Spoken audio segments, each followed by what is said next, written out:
आशा करती हूँ कि आप सभी अच्छे होंगे। आज की इस वीडियो में मैं अपनी स्टोरी को आगे पढ़ूँगी।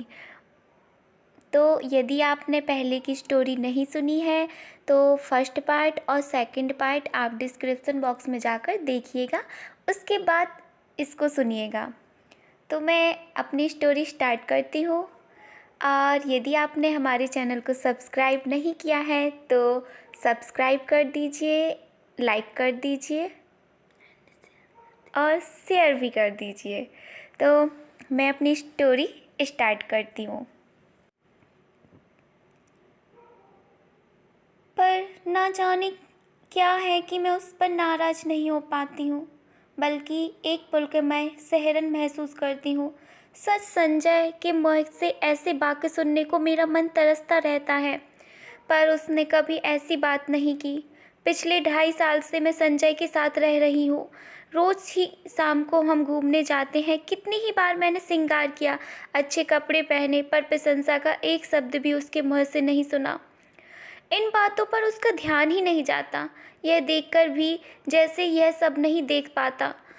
इस वाक्य को सुनने के लिए तरसता हुआ मेरा मन जैसे रस से नहा जाता है।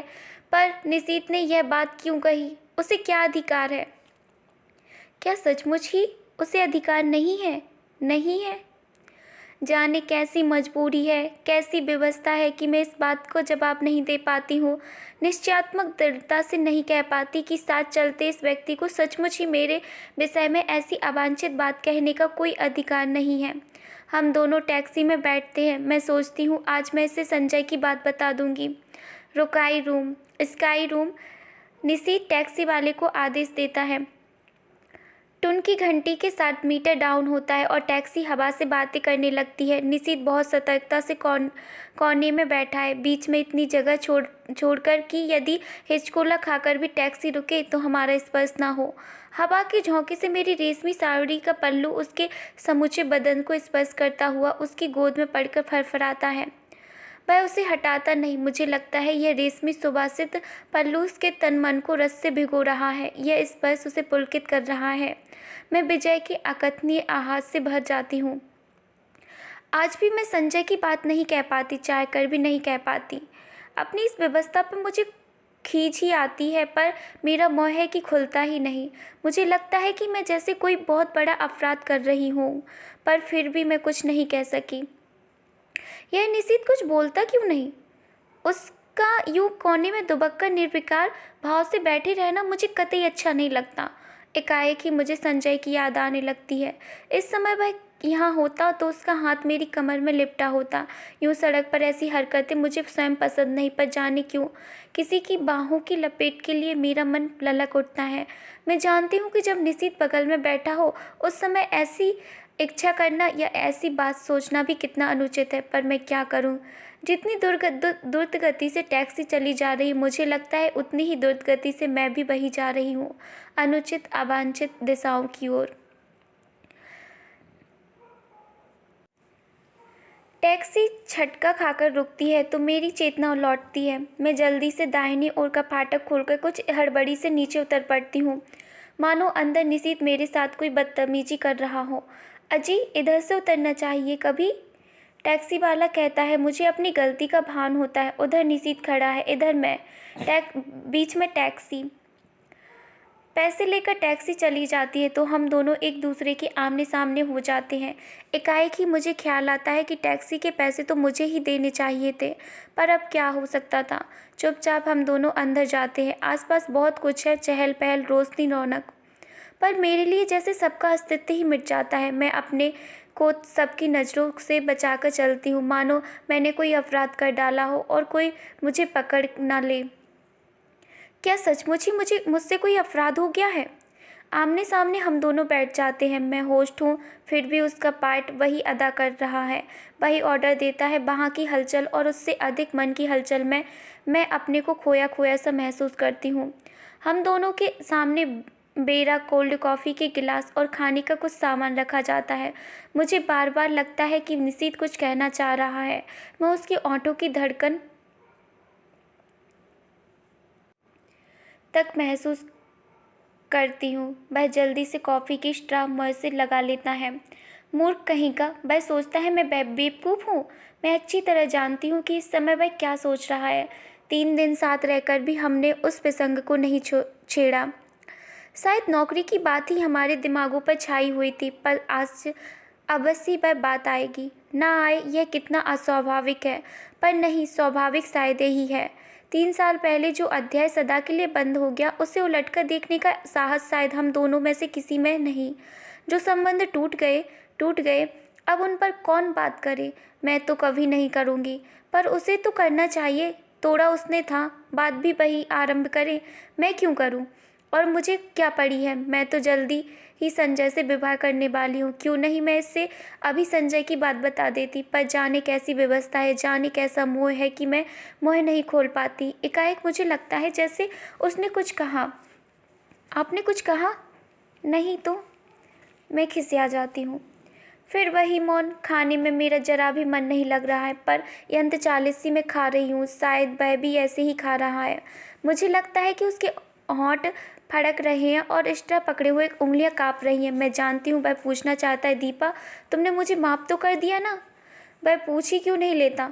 मान लो यदि पूछ ही ले तो क्या मैं कह सकूंगी कि मैं तुम्हें ज़िंदगी भर माफ़ नहीं कर सकती?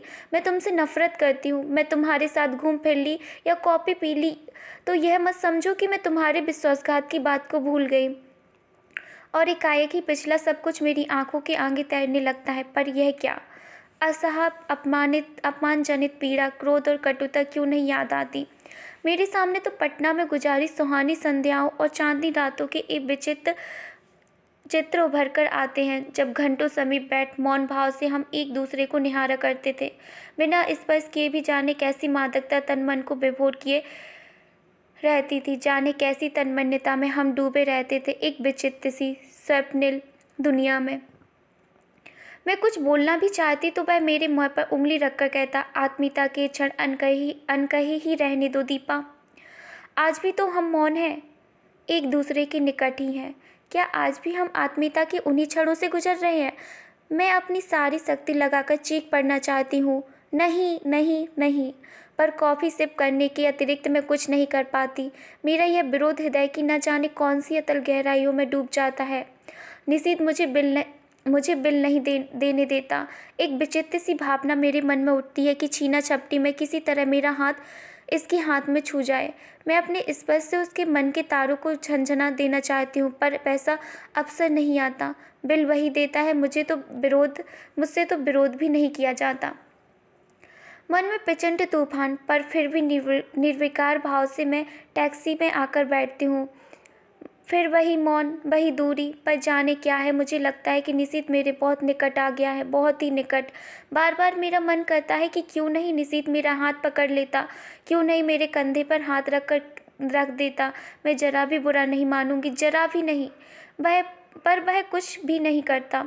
सोते समय रोज की तरह मैं आज भी संजय का ध्यान करते हुए सोना चाहती हूँ, पर निशीथ है कि बार बार संजय की आकृति को हटाकर स्वयं आ खड़ा होता है। अपनी मजबूरी पर खींच जाती हूँ। आज कितना अच्छा मौका था सारी बात बता देने का, पर मैं जाने कहाँ भटकी थी कि मुझे कुछ भी नहीं बता पाई। शाम को मुझे निशीथ अपने साथ ले गया। पानी के किनारे हम घास पर बैठ गए। कुछ दूर पर काफ़ी भीड़ भाड़ और चहल पहल थी, पर यह स्थान अपेक्षा के शांत था। सामने लेक के पानी में छोटी छोटी लहरें उठ रही थी। चारों ओर के वातावरण का कुछ विचित्र सा भाव मन पर पड़ रहा था। अब तो तुम यहाँ रहोगी, यहाँ आ जाओगी? मेरी ओर देखकर उसने कहा। हाँ। नौकरी की बात क्या इरादा है? मैंने देखा उसकी आंखों में कुछ जानने की आतुरता फैलती जा रही है, शायद कुछ कहने की भी। मुझसे कुछ जानकर भी वह नहीं अपनी बात कहेगा। कुछ नहीं, जाने क्यों मैं ये कह गई। कोई है जो मुझे कचोटे डाल रहा है। क्यों नहीं मैं बता देती कि नौकरी के बाद मैं संजय से विवाह करूंगी। मैं संजय से प्रेम करती हूँ, वह मुझसे प्रेम करता है। वह बहुत अच्छा है, बहुत ही। वह मुझे तुम्हारी तरह धोखा नहीं देगा, पर मैं कुछ भी तो नहीं कह पाती। अपनी इस बेबसी पर मेरी आंखें छलछला जाती हैं। मैं दूसरी ओर मुँह फेर लेती हूँ। तुम्हारे यहाँ आने से मैं बहुत खुश हूँ। मेरी सांस जहाँ की तहाँ रुक जाती है आगे के शब्द सुनने के लिए, पर शब्द नहीं आते। बड़ी कातर, करुण और याचना भरी दृष्टि से मैं उसे देखती हूँ, मानो कह रही हूँ कि तुम कह क्यों नहीं देते निशीथ कि आज भी तुम मुझे प्रेम करते हो। तुम मुझे शायद सदा अपने पास रखना चाहते हो। जो कुछ हो गया मैं उसे भूलकर तुम मुझसे विवाह करना चाहते हो। कह दो निशीथ, कह दो। यह सुनने के लिए मेरा मन अकुला रहा है, छटपटा रहा है। मैं बुरा नहीं मानूंगी, जरा भी नहीं मानूंगी। मान ही कैसे सकती हूँ निशीथ। इतना सब हो जाने के बाद भी शायद मैं तुमसे प्रेम करती हूँ। शायद नहीं, सचमुच ही मैं तुम्हें प्रेम करती हूँ। मैं जानती हूँ तुम कुछ नहीं कहोगे, सदा के ही मितभाषी जो हो। फिर भी कुछ सुनने की आतुरता लिए मैं तुम्हारी तरफ देखती हूँ, पर तुम्हारी नज़र तो लेक के पानी पर जमी हुई है, शांत, मौन। आत्मीयता के ये क्षण अनकहे भले ही रह जाएं, पर अनबुझे नहीं रह सकते। तुम चाहे ना कहो, पर मैं जानती हूँ तुम आज भी मुझे प्यार करते हो, बहुत प्यार करते हो। मेरे कलकत्ता आ जाने के बाद इस टूटे संबंध को फिर से जोड़ने की बात ही तुम इस समय सोच रहे हो। तुम आज भी मुझे अपना ही समझते हो। तुम जानते हो आज भी दीपा तुम्हारी है और मैं। लगता है इस प्रश्न का उत्तर देने का साहस मुझ में नहीं है। मुझे डर है कि जिस आधार पर मैं तुमसे नफरत करती थी, उस आधार पर कहीं तो मुझे अपने से ही नफरत न करनी पड़े। लगता है रात आधी से भी अधिक ढल गई है। मन में उत्कट अभिलाषा होते हुए भी निशीथ की आवश्यक मीटिंग की बात सुनकर मैंने कह दिया था कि तुम स्टेशन पर मत आना। इरा आई थी, पर गाड़ी पर बिठाकर ही चली गई, या कहूँ कि मैंने ज़बरदस्ती ही भेज दिया। मैं जानती थी कि लाख मना करने पर भी निशीथ आएगा, और पिता के उन अंतिम क्षणों में मैं उसके साथ अकेली ही रहना चाहती थी। मन में एक दबी सी आशा थी कि चलते समय ही शायद वह कुछ कह दे। गाड़ी चलने में जब 10 मिनट रह गए तो देखा बड़ी व्यग्रता से डिब्बों में झांकता झांकता निशीथ आ रहा था। पागल, उसे इतना तो समझना चाहिए कि उसकी प्रतीक्षा में मैं यहाँ बाहर खड़ी हूँ। मैं दौड़कर उसके पास जाती हूँ। आप क्यों आए? पर मुझे उसका आना बड़ा अच्छा लगता है। वह बहुत थका हुआ लग रहा था। शायद सारा दिन बहुत व्यस्त रहा और दौड़ता दौड़ता मुझे सी ऑफ करने यहाँ आ पहुँचा। मन करता है कुछ ऐसा करूँ जिससे उसकी सारी थकान दूर हो जाए, पर क्या करूँ। हम डिब्बे के पास आ जाते हैं। जगह अच्छी मिल गई, वह अंदर झांकते हुए पूछता है। हाँ।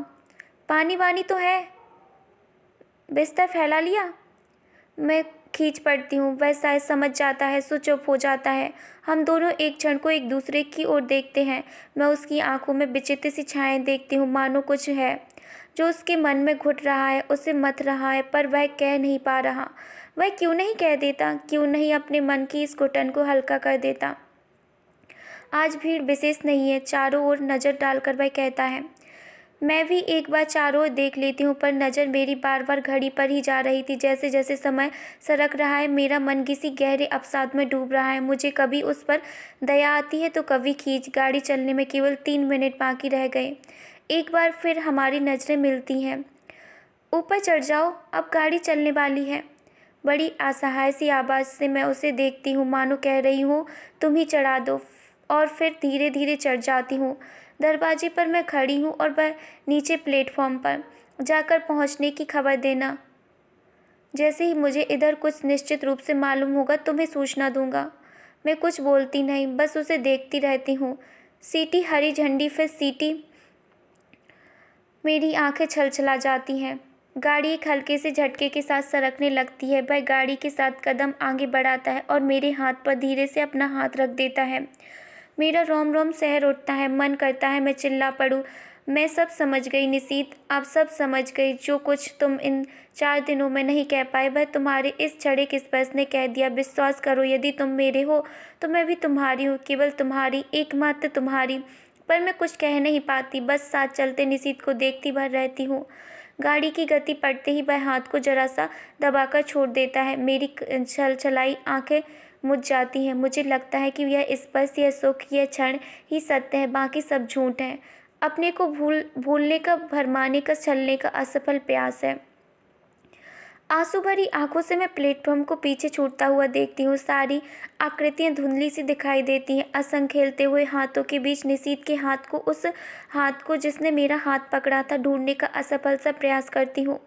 गाड़ी प्लेटफॉर्म को पार कर जाती है और मैं दूर दूर तक कलकत्ता की जगमगाती बत्तियाँ दिखाई देती हैं। धीरे धीरे वे सब दूर हो जाती हैं, पीछे छूटती जाती हैं। मुझे लगता है ये दैत्याकार ट्रेन मुझे मेरे घर से कहीं दूर ले जा रही है, अनदेखी अनजानी राहों में गुमराह करने के लिए, भटकाने के लिए।